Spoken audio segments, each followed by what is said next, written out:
Hi ಸ್ನೇಹಿತರೆ, welcome to our channel Mithun Raj ಅಡುಗೆ ಮನೆ. ಇವತ್ತಿನ ವಿಡಿಯೋದಲ್ಲಿ ಸ್ಪೆಷಲ್ ಆಗಿ ನಾನು ಮೈಸೂರು ಬೋಂಡ ಮಾಡ್ತಿದ್ದೀನಿ. ಆದರೆ ಇದು ಮೈಸೂರು ಬೋಂಡ ಅಲ್ಲ, ಒಂಥರ ಮೈಸೂರು ಬೋಂಡ ಅಂತ ಹೇಳ್ಬೋದು. ಈವ್ನಿಂಗ್ ಸ್ನ್ಯಾಕ್ಸ್ಗೆ ದಿ ಬೆಸ್ಟ್ ಅಂತ ಹೇಳ್ಬೋದು. ಚಿಕ್ಕವರಿಂದ ಹಿಡಿದು ದೊಡ್ಡವರವರೆಗೂ ಎಲ್ಲರೂ ತಿನ್ನುವಂಥ ರೆಸಿಪಿ ಅಂತ ಹೇಳ್ಬೋದು. ಮತ್ತು ಹೆಲ್ತ್ಗೂ ತುಂಬಾ ಒಳ್ಳೆಯದು, ಬೇಗ ಆಗುತ್ತೆ.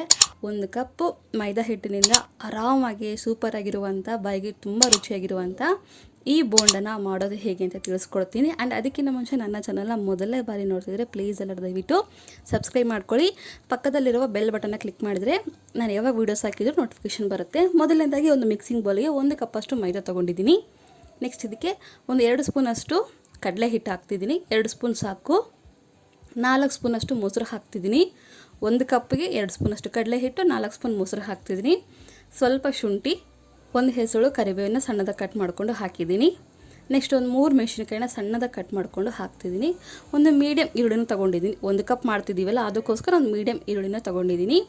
ನಾನು 1 ಕಪ್ಪಿಗೆ ಎಷ್ಟು ಬೇಕೋ ಅಷ್ಟೆಲ್ಲ ಹೇಳಿದ್ದೀನಿ. ನೀವು ಕೂಡ 1 ಕಪ್ಪಿಗೆ ಎಷ್ಟು ಬೇಕೋ ಅಷ್ಟು ತೊಗೊಳ್ಳಿ. ಇನ್ನು ಸ್ವಲ್ಪ ಜಾಸ್ತಿ ತೊಗೋಬೇಕಂದ್ರೆ ಎಲ್ಲ ಐಟಮ್ಸ್ನ ಡಬಲ್ ಮಾಡ್ಕೊಳ್ಳಿ.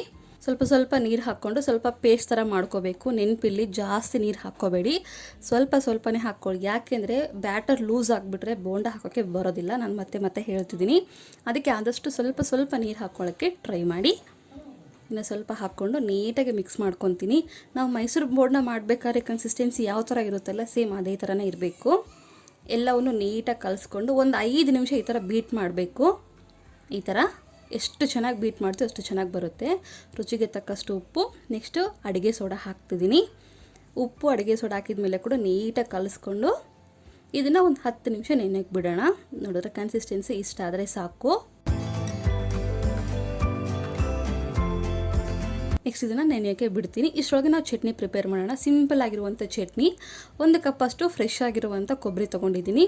6-7 ಹಸಿಮೆಣಸಿನ್ಕಾಯಿ ತೊಗೊಂಡಿದ್ದೀನಿ. ಸ್ವಲ್ಪ ಕೊತ್ತಂಬರಿ, ರುಚಿಗೆ ತಕ್ಕಷ್ಟು ಉಪ್ಪು ಕೂಡ ಹಾಕ್ತೀನಿ. ಸಿಂಪಲ್ ಇಷ್ಟೇ. ಇದಕ್ಕಿಂತ ಜಾಸ್ತಿ ಹಾಕೋಕ್ಕೆ ಹೋಗಬೇಡಿ. ಸ್ವಲ್ಪ ನೀರು ಹಾಕ್ಬಿಟ್ಟು, ಜಾಸ್ತಿ ನೀರು ಹಾಕಿದ್ರೆ ಗಟ್ಟಿಯಾಗಿ ಮಿಕ್ಸಿ ಮಾಡ್ಕೊಳ್ಳಿ. ಯಾಕಂದರೆ ನೀರು ಹಾಕ್ಬಿಟ್ರೆ ಚೆನ್ನಾಗಿರೋದಿಲ್ಲ. ಈ ಥರ ಗಟ್ಟಿ ಇದ್ರೇ ತುಂಬ ಚೆನ್ನಾಗಿರುತ್ತೆ ಈ ಥರ ಒಂದು ಬೋಂಡಕ್ಕೆ.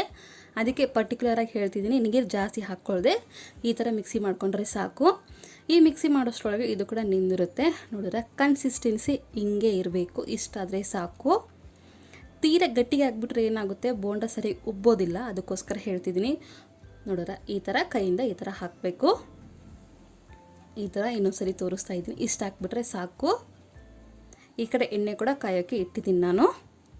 ಎಣ್ಣೆ ಈ ಥರ ಕಾದ್ಮೇಲೆ ಒಂದೊಂದಾಗಿ ಹಾಕ್ಕೊತಾ ಹೋಗ್ತೀನಿ. ಆ್ಯಂಡ್ ಇನ್ನೊಂದು ಏನಪ್ಪ ಅಂದರೆ, ಬೋಂಡ ಮಾಡಬೇಕಾದ್ರೆ ಸರಿಯಾಗಿ ಶೇಪ್ ಬಂದಿಲ್ಲ, ಹಾಕಬೇಕಾದ್ರೆ ಉದ್ದ ಬಂತು ಅಗಲ ಬಂತು ಅನ್ನೋದು ಏನು ಚಿಂತೆ ಮಾಡ್ಕೋಬೇಡಿ.